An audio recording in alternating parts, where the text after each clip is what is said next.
보겠습니다.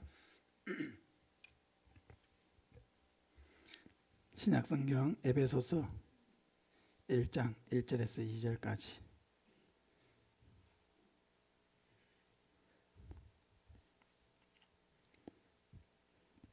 목소리로 같이 읽겠습니다. 하나님의 뜻으로 말미암아 그리스도 예수의 사도된 바울은 에베소에 있는 성도들과 그리스도 예수 안에 있는 신실한 자들에게 편지하노니, 하나님 우리 아버지와 주 예수 그리스도로부터 은혜와 평강이 너에게 있을지어다. 아멘. 하나님의 뜻을 위해 우리를 드리자 하는 제목으로 말씀을 전하겠습니다. 성경에서 가장 심오한 표현 중에 하나가 하나님의 뜻이라는 표현입니다. 신앙생활에 성숙해 간다라고 하는 것은 우리 자신을 향한 하나님의 뜻을 깨닫는데 더 성숙해져 가는 것입니다. 어린아이가 부모를 알지만은 그 부모의 마음을 아는 데까지는 많은 시간이 걸립니다. 아이가 이해하는 부모님의 마음이 있고, 또 다 자란 성인된 자녀가 깨닫는 그런 부모의 마음이 있습니다. 결혼을 해가지고 아이를 낳아서 길러보면서 또 깨닫는 그 부모의 마음이 있습니다. 성숙해 가면서 깨닫는 것이 달라진다는 것입니다. 하나님의 뜻도 마찬가지입니다. 우리가 하나님의 뜻을 깨달을 때에 우리의 삶에는 놀라운 변화가 일어나게 되는 것입니다. 첫째로 바울은 먼저 에베소 교회에 자신을 소개하고 있습니다. 어떻게 소개하고 있습니까? 1절을 보면은 하나님의 뜻으로 말미암아 그리스도 예수의 사도된 바울은 하고 소개하고 있습니다. 바울은 자신이 하나님의 뜻으로 말미암아 그리스도 예수의 사도가 되었다, 이렇게 고백하고 있습니다. 이 말은 바울의 입장에서 보면은 굉장히 참 눈물 없이는 할 수 없는 그런 고백입니다. 자신의 인생이 거듭나게 된 것은 바로 하나님의 뜻이요 은혜라고 하는 것을 고백하고 있는 것입니다. 왜 그렇습니까? 이 바울이 살아온 인생이 너무 하나님의 뜻과 거리가 있는 그런 삶을 평생을 살아왔기 때문입니다. 그는 예수 그리스도와는 정반대의 길을 걸어왔습니다. 그는 예수 믿는 자를 핍박하는 악명 높은 핍박자였습니다.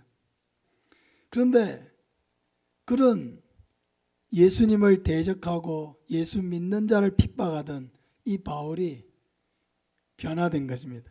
자기 스스로를 그리스도 예수의 사도 이렇게 고백할 정도로 변화되어졌습니다. 이것이 바로 하나님의 뜻이라는 거죠. 그 바울을 향한 하나님의 뜻, 그 뜻이 있었기 때문에 바울의 삶에 이런 놀라운 변화가 찾아왔다는 것입니다. 우리의 인생에 이런 놀라운 변화가 있다라고 하는 것은 참으로 은혜입니다. 이곳에 앉아있는 우리 한 사람 한 사람이 그냥 여기에 와 있는 분은 한 사람도 없습니다. 우리를 향한, 우리 각자를 향한 하나님의 뜻이 있기 때문에 우리가 여기에 있게 된 줄로 믿습니다. 지난주에 새가족 수료식을 하면서 한 분 한 분이 소감을 발표했는데, 여러분 그것을 들으면서 어떤 생각을 하셨습니까? 너무 감회가 새롭죠. 물론 거기에는 몇 개월 되신 분도 있고, 이제 우리 교회 온 지 채 2달도 되지 않는 그런 분도 계십니다.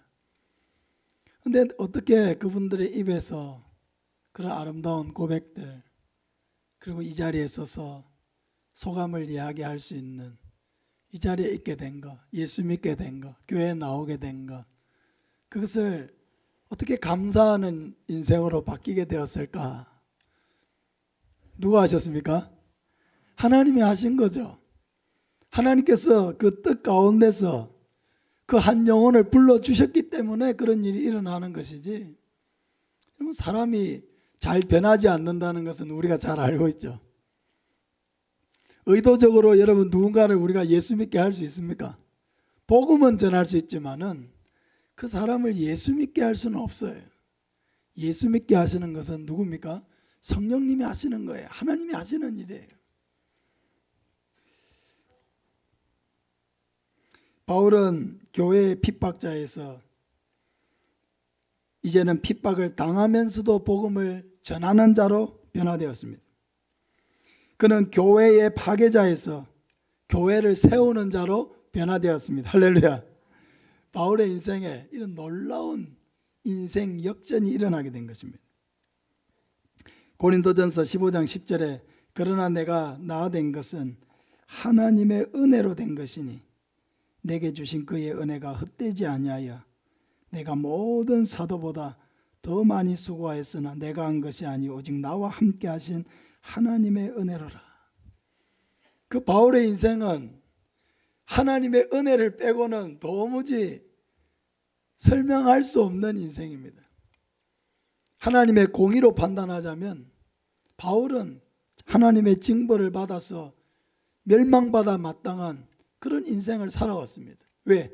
하나님께서 구약 성경에 약속하시고 때가 되어 보내신 그 예수 그리스도, 그분의 죽으심과 부활을 믿지 않았을 뿐만 아니라 그 예수님을 믿는 많은 성도들을 적극적으로 찾아가서 핍박하고 감옥에 가두고 때리고, 스데반 집사님이 순교할 때에 그 일을 주동했던 사람이 누굽니까? 바로 바울이죠. 이런 바울의 인생이 변화되어져서 자기의 생명조차 아까워하지 아니하고 복음을 전하는 인생으로 변화되어졌다. 정반대의 인생으로 변화된 것이죠. 하나님의 은혜입니다. 이러한 은혜가 바울에게만 있는 것이 아니요 저와 여러분에게도 동일한 은혜가 임한 줄로 믿습니다. 너무 놀라운 은혜죠. 이런 은혜가 나에게 있다는 것 자체가 여러분 배부른 일이고, 더 이상 우리에게 이보다 더 큰 은혜가, 더 놀라운 기쁨이 세상에 없다는 것을 또 한번 여러분 깨달으시기를 바랍니다.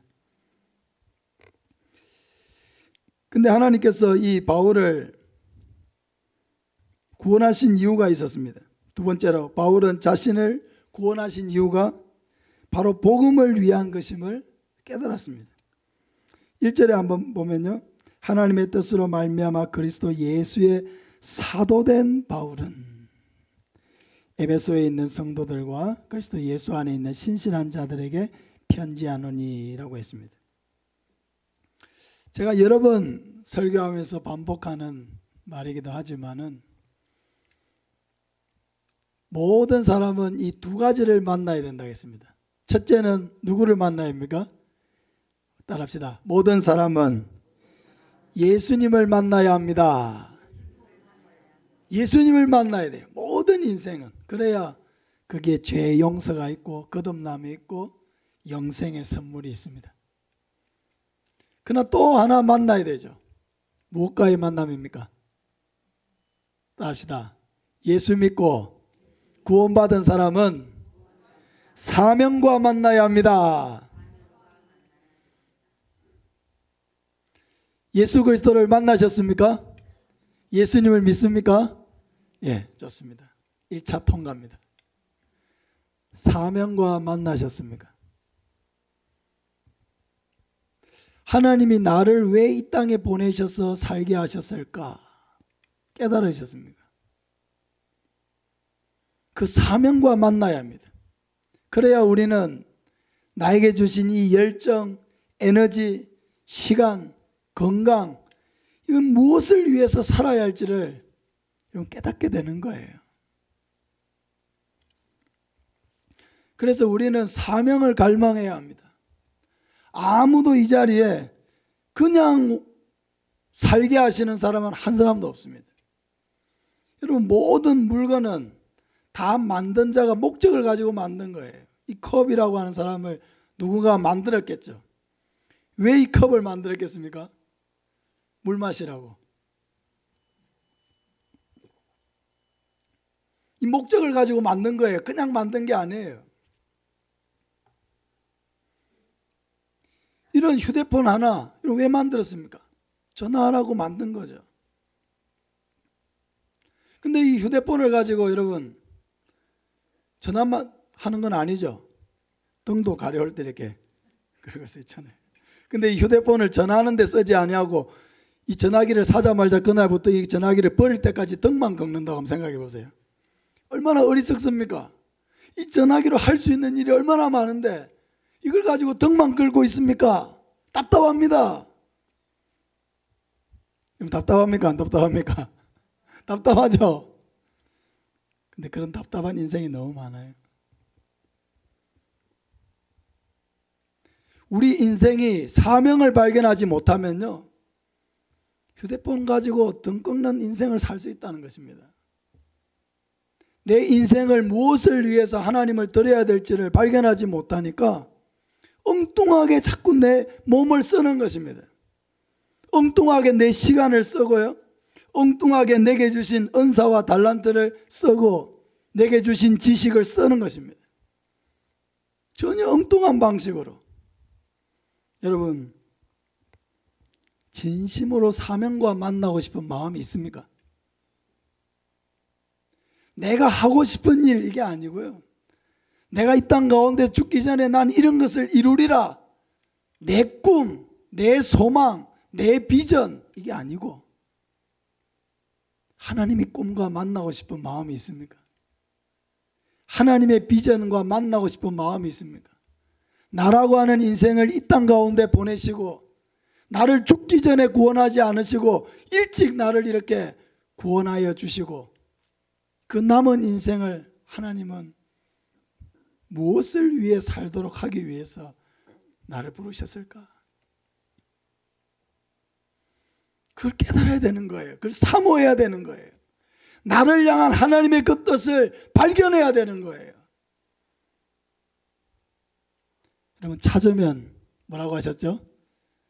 찾을 것이라고 했습니다. 찾아보셨습니까?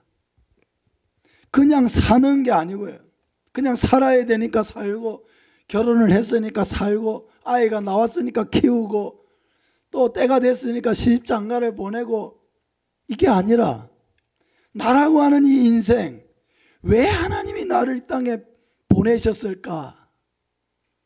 왜 나라고 하는 인생을 살게 하시는 것일까? 한평생 이것을 깨닫지 못하고 살면은 우리는 항상 휴대폰을 들고 제대로 써보지도 못하고 등만 꺾는 어리석은 인생으로, 안타까운 인생으로 한평생을 마칠 수밖에 없다는 것입니다. 사모해야 합니다. 찾아야 합니다. 사명을 위해서 부르짖어야 합니다. 하나님, 나는 엉뚱하게 살고 싶지 않습니다. 엉뚱하게 내 인생을 낭비하고 싶지 않습니다. 사명을 발견하고 싶습니다. 나를 왜 보내셨습니까? 하나님과 씨름해야 돼요. 갈망해야 돼요. 여러분, 하나님의 은혜는 사모하는 자에게 오는 것입니다. 우리 한번 따라합시다. 사모하는 자를 만족하게 하신다. 하나님은 사모하는 자를 만족하게 하세요. 은혜를 사모해야 돼요. 제가 복음을 전하게 된 것도 사모했기 때문이에요. 정말 복음을 전하고 싶고 정말 열매 맺고 싶은 마음이 내 마음속에 사무치도록 사무쳤습니다. 그런 사무치는 마음으로 하나님 앞에 갈망하고 기도했습니다. 하나님, 나도 전도하고 싶습니다. 왜 나는 전도를 하는데 열매가 맺히지 않습니까? 나도 전도하고 싶습니다. 영혼을 구원하고 싶습니다. 정말 간절하게 그 은혜를 사모했을 때 하나님 그 은혜를 주시더라고요. 여러분, 무엇이든 마찬가지예요. 사모해야 돼요. 여러분, 우리의 살아가는 인생에 거저 주어진 것도 되게 많아요. 거저 주어진 것. 근데 거저 주어진 것은 감사하지 못하죠. 날마다 우리가 공기를 마시잖아요. 이 공기의 소중함을 잘 모르잖아요. 전에는 물 마시는 것도 소중함을 잘 몰랐어요. 왜? 그냥 먹었거든요. 개울가의 물도 마시고요, 산에서 내려오는 물도 마시고 수도꼭지 들어서 바로 먹었어요. 그런데 제가 어릴 때 뭐 저보다도 뭐 더 어른이셨을 것 같은데, 제가 어렸을 때 초등학교 다닐 때 그런 이야기를 했거든요. 친구들하고 우리 이제 조금만 지나면 물도 사 먹어야 된단다, 그런 얘기를 했었거든요. 이제 조금 지나면 물도 사 먹어야 된단다. 근데 그 얘기가 와닿지 않았어요. 왜? 그냥 수도꼭지만 틀면 물을 먹을 수 있었기 때문에. 근데 지금은 물을 사 먹지 않습니까? 그러니까 우리가 물의 소중함을 이제 조금만 알죠. 공기의 소중함은 잘 몰라요. 아침부터 이 시간까지 여러분 숨을 쉬고 살아왔지만은 한 번도 공기의 소중함을 여러분 모르고 바빠서 막 지내오셨죠.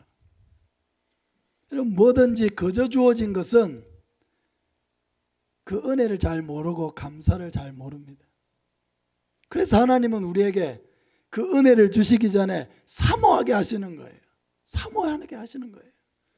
간절하게 사모하게 하시는 거예요. 애가 타게 만드시는 거예요. 하나님의 은혜가 아니면 안 된다라고 하는 그런 간절한 마음이 우리 마음속에 우러날 때까지 하나님은 기다리시고 또 기다리실 때가 있습니다. 왜? 은혜가 은혜답게 우리에게 오기 위해서는 먼저 우리 안에 간절함이 있어야 되고 사모함이 있어야 되기 때문입니다. 여러분, 한 영혼 얻기를 사모하시기를 바랍니다. 열매 맺기를 사모하시기를 바랍니다. 한 열매를 사모하세요. 간절하게 사모하세요. 왜 나를 통해서는 열매가 맺히지 않을까? 왜 나를 통해서는 예수 믿는 사람이 생기지 않을까? 대충 넘기지 마세요. 심각한 일이에요. 열매가 맺히는 것이 정상이고 맺히지 않는 것이 비정상이에요. 농부가 농사를 지으면서 여러분 여러 가지 모종을 옮겨서 심으면은 토마토 모종은 때가 되면은 토마토가 열려야 돼요. 가지 모종을 심었으면 가지가 열려야 돼요. 배추를 심었으면 배추가 잘 자라서 김장을 할 수 있을 정도로 커져야 돼요. 이게 정상이에요. 그런데 토마토를 심었는데 토마토가 열리지를 않고 가지를 심었는데 가지가 열리지 않으면은 여러분 그때 깨달아야죠. 뭔가 문제가 있구나. 병충해에 걸렸든지 뭔가 모종이 좋지 않든지 뭔가 이 문제가 있다. 밭이 좋지 않든지 비가 많이 왔든지 뭔가 물이 제대로 공급이 안 됐든지 뭐가 문제일까? 여러분 정상적인 농부라고 하면은 고민하지 않겠습니까? 생각해 보지 않겠습니까? 어디에서 뭐가 잘못되었는지를 여러분 생각해 보지 않겠습니까? 그 정상적인 농부죠. 고추가 안 열어도 안 열렸구나. 감이 안 열려도 안 열렸구나 하고 넘어간다면 정상적이라 할 수 없죠. 우리 성도의 삶에도 이런 마찬가지입니다. 복음이 내 안에 왔고 그 복음이 나를 살렸다고 한다면은 왜 내 안에 있는 복음은 다른 사람을 살리지 못하는 것일까? 고민해야죠. 뭐가 문제일까? 내가 전에는 하나님의 은혜로 기뻐하고 예배드리러 올 때 마음이 기쁘고 설레이고 그 말씀을 들었을 때에 그 세상에서 얻지 못한 그런 놀라운 기쁨이 나에게 있어가지고 그렇게 행복하고 세상에서 나보다 행복한 사람이 더 없을 것 같은 그런 은혜의 시간들이 있었는데 왜 말씀을 들어도 냉랭하고 교회 와서 예배드리는 것도 그 은혜를 알지 못하고 왜 형식화되고 그렇게 되는 것일까? 자기 자신이 그렇게 냉랭해지고 여러분 우리의 영이 침체되면은 깨달아야죠. 이게 정상이 아니구나. 다시 깨어나야 되겠구나. 새벽을 깨워야 되겠구나. 하나님을 찾아야 되겠구나. 말씀 가운데 더 엎드려야 되겠구나. 말씀을 더 사모해야 되겠구나. 여러분 깨달아야죠. 몸이 안 좋으면 병원에 가잖아요. 보약을 지어 먹잖아요. 뭔가 내 몸이 약하니까 뭔가 내 몸을 보호해야 되겠다. 그 생각을 하고 움직이잖아요. 왜 우리의 영은 관리하지 않습니까? 관리해야죠. 우리의 영도 관리를 해야죠. 은혜 충만하게 관리해야죠. 성령으로 계속 충만하지 못하면 어디에서 문제가 생겼는지 생각을 해야죠. 그래서 기도의 시간을 보충하고 말씀으로 보충하고 뭔가 하나님의 은혜가 내 안에 채워지도록 하나님의 은혜가 내 안에 흘러들어오도록 뭔가 영적인 조치를 취해야죠. 그게 내 인생 그 영성을 관리하는 그런 자가 관리가 이루어져야 우리의 신앙생활이 이루어질 수가 있지 않겠습니까? 하나님께서 우리를 부르신 이유가 없이 우리를 부르시지 않았습니다. 사도 바울 그 악명 높은 핍박자 그냥 하나님이 그대로 죽이실 수도 있었습니다. 아나니아와 삽비라 그들이 하나님 앞에 죄를 지었을 때 즉시 죽이셨지 않습니까? 사도 바울이 아나니아와 삽비라보다도 죄가 적습니까? 아니죠. 아마 죄로 치자면 아나니아와 삽비라보다도 바울이 저지른 죄가 훨씬 클 것입니다. 그 스데반을 죽였잖아요. 아나니아와 삽비라가 누굴 죽였습니까? 아니죠. 그들은 오히려 자기의 재산을 팔아서 많은 사람들 앞에 내놓았습니다. 근데 거짓말을 했죠. 전부가 아닌데 전부라고 한 죄. 그로 인해서 즉시 죽게 되었습니다. 사도 바울의 죄가 이 아나니아의 삽비라의 죄보다 적습니까? 훨씬 크죠. 몇 배나 더 큽니다. 그런데 하나님께서는 이 바울을 즉시 죽이지 않으시고 오히려 그 인생의 방향을 바꾸어서 어떻게 하셨습니까? 복음의 사도가 되게 하셨습니다. 복음을 핍박하던 그 사도가 변화되어서 자기가 핍박을 당하면서도 복음을 전하는 사람으로 바꾸었습니다. 그래서 하나님께서 바울을 부르신 목적이죠. 복음을 위하여 불렀다는 것입니다. 그리스도 예수의 사도로 불렀다는 것입니다. 이게 하나님의 뜻이죠. 누구를 향한?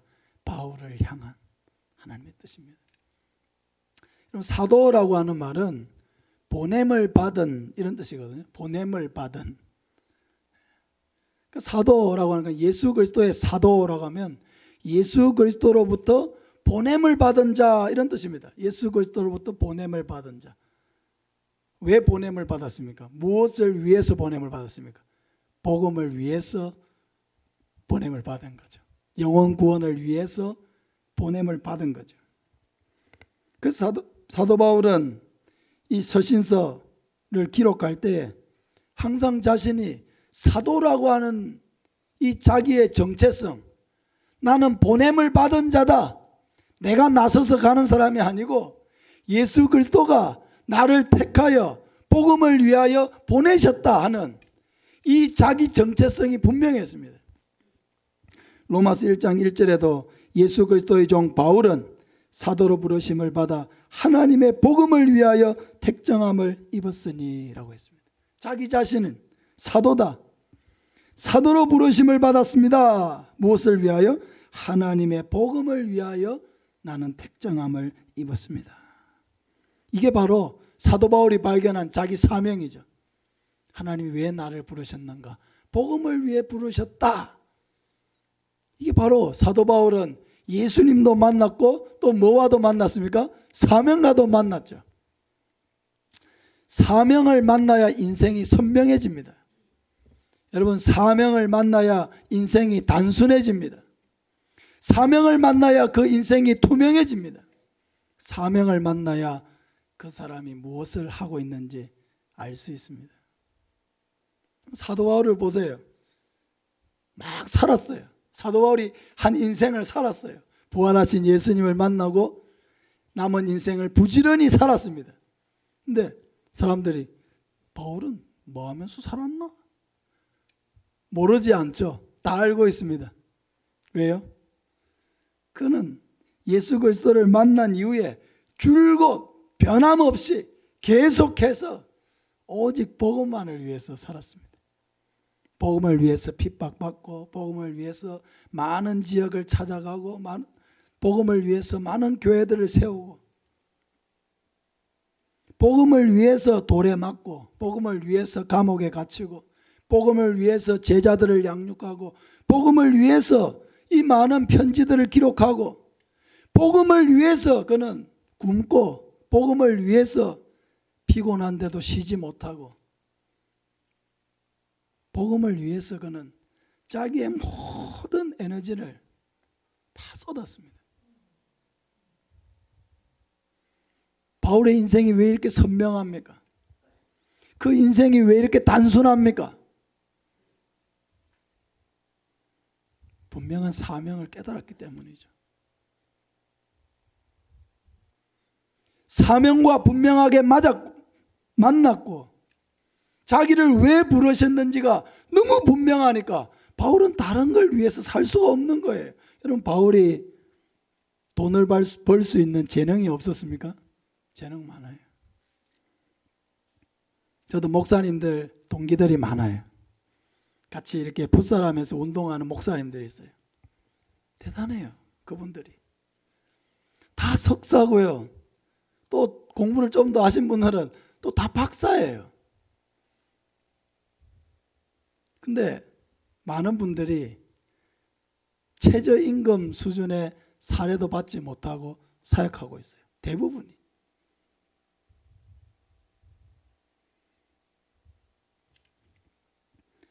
왜 그렇습니까? 저희 동기들도 마찬가지예요. 굉장히 똑똑해요. 아는 지식이 많아요. 자격증도 여러 개 가지고 있는 사람들도 있어요. 어떤 사람은 사회에서 아주 인정받는 좋은 직장에 그런 경력도 아주 대단한 그런 동기들도 많아요. 근데 왜 그들은 좀 더 편하게 살 수 있고 좀 더 자유롭게 살 수 있는 그 인생을 놔두고 왜 이 목회자로 사는, 이 시대는 또 목회자로 살다는 것이 더 힘든 시대인데 왜 그들은 목회자가 되었을까?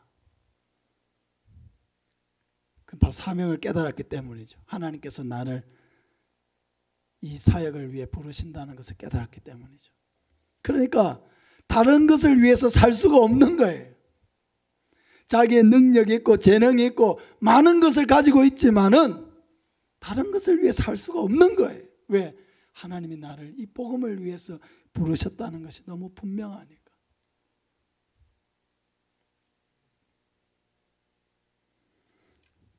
사랑하는 여러분, 사명을 깨달으시기를 바랍니다. 내 인생을 다 쏟아부어도 아깝지 않을 그 사명을 만나야 돼요. 갈망하시기 바랍니다. 갈망하시길 바랍니다. 하나님 정말 내 인생이 안타까운 인생 되지 아니하고 낭비하는 인생 되지 않게 해주시고 하나님이 가장 기뻐하시는 일을 위해서 내 모든 것을 다 쏟아부을 수 있는 사명을 깨닫게 하여 주시옵소서.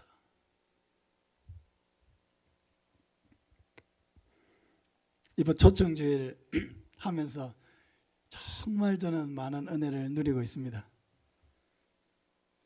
초청주일에 92명이나 되는 이렇게 많은 분들이 오신 것도 너무 감사하고요. 이 많은 분들을 전도하기 위해서 우리 성도님 35분이나 되는 이 많은 성도님들이 한 명 이상 전도해 보려고 애를 쓰신 것 너무 감사하고요. 그리고 특별히 감사한 것은 많은 열매를 주신 것이 너무 감사합니다. 초청주일 전에 7분이나 우리에게 주셨고요. 초청주일 끝나고 2명, 지난주에 또 2명, 이렇게 초청주일을 통해서 새로운 생명들을 우리에게 주시는 이것, 얼마나 귀합니까? 평생 예수 모르고 살아왔던 그분들이 우리 초청주의를 통해서, 특별히 이번 가을 초청주의를 통해서 11명이나 여러분 예수님 믿게 되었어요. 할렐루야. 얼마나 놀랍습니까?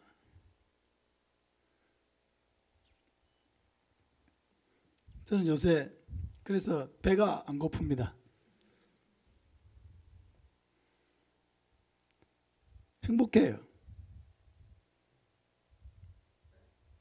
또 기대가 돼요. 이 오는 주일날 또 어떤 분을 하나님께서 보내주실까?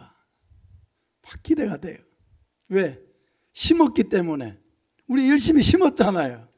아무 심지도 아니하고 기다리면 그건 안 되죠. 그러나 우리가 열심히 심었기 때문에 열매를 기다리는 것은 당연한 것입니다. 기대를 하는 거예요. 또 어떤 열매를 하나님 우리에게 주실까? 또 어떤 열매를 하나님이 주실까?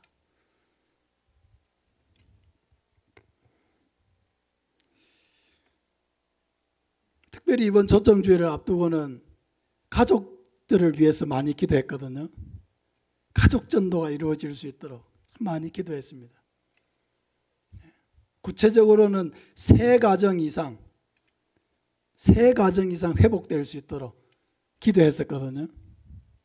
근데 감사하게도 지금까지 3가정을 하나님이 회복시켜 주셨어요. 할렐루야. 우리 제지수 성도님 남편, 우리 장은진 성도님 오셨죠. 어제부터 새벽 기도도 오고 계시죠. 너무 부담 드리려고 하는 건 아닙니다. 우리 김명주 성도님 남편 벌써 3주째 지난주까지 오셨죠. 어제 오늘 새벽 기도 오셨죠. 우리 김미정 성도님 새가족입니다. 딸, 우리 강서영이라는 고등학교 2학년 딸 아이를 초청주일에 데리고 왔었는데 말씀에 많은 은혜를 받고 이렇게 출석하기로 했습니다. 2번 왔죠. 강서영이. 지난주는 이제 엄마도 일이 있어서 못 오셨지만은 하나님께서 우리가 기도한 것을 너무 세밀하게 듣고 계신다는 것을 여러분 확인하고 있습니다. 그래서 제가 후회가 되는 거예요. 5가정이라고 할 걸. 왜 3가정이라고 해가지고 내 믿음이 이렇게 약해가지고 기도할 때는 3가정도 되게 많았거든요. 가족 구원이 되게 어렵잖아요, 여러분. 내가 믿음이 부족해가지고 괜히 3가정이라고 해가지고 5가정이라고 했어야 되는데 막 후회가 되는 거예요. 얼마나 감사합니까? 혼자 신앙생활 평생 할 수도 있지만은 부부가 함께 신앙생활 하는 게 얼마나 감사합니까? 혼자 믿음 생활 할 수 있지만은 자녀와 함께 신앙생활 하는 거 얼마나 감사합니까? 내 혼자 신앙생활 할 수 있지만은 부모가 함께 신앙생활 한다면 얼마나 더 기쁘겠습니까? 그런 은혜들을 여러분 사모하시길 바랍니다. 그러니까 저를 위해서 여러분 많이 기도하시기 바랍니다. 제가 믿음이 더 커야 되는 거예요. 제 믿음이 더 커야 더 큰 기도를 할 수 있는 거죠. 믿음이 부족하니까 조그마한 은혜밖에 구하지 못하고 믿음이 컸으면 큰 걸 구했을 텐데 여러분 우리 자신을 위해서도 그렇게 기도하시기 바랍니다. 하나님 내 입을 넓게 열라 내가 채우리라 이렇게 말씀하셨던 하나님 내 입을 크게 열겠습니다. 내 믿음의 큰 그릇을 주십시오. 큰 믿음을 나에게 주십시오. 그래서 그 크고 놀라우신 하나님을 온전하게 믿고 그분이 나에게 행하실 그 놀라운 일들을 믿고 바라보면서 기도하게 해주십시오. 여러분 큰 믿음을 구하시기 바랍니다.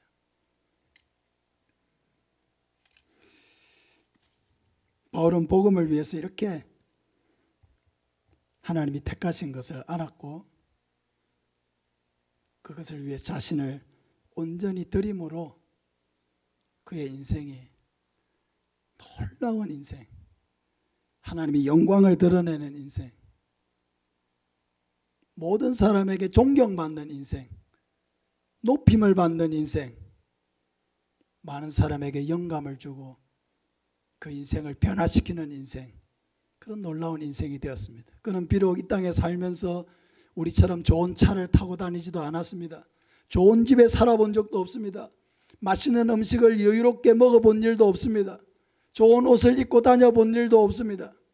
항상 그의 발은 더러워져 있고 그의 발은 부릅터 있고, 그는 아마도 안질이었다면 앞을 제대로 볼 수 없을 만큼 많은 어려움을 겪으면서 그런 고난의 시간들을 보냈습니다. 이 땅에서는 우리가 누리는 그 세상적인 물질적인 것은 아무것도 누려본 일이 없는 그런 인생이었습니다. 그러나 그 인생은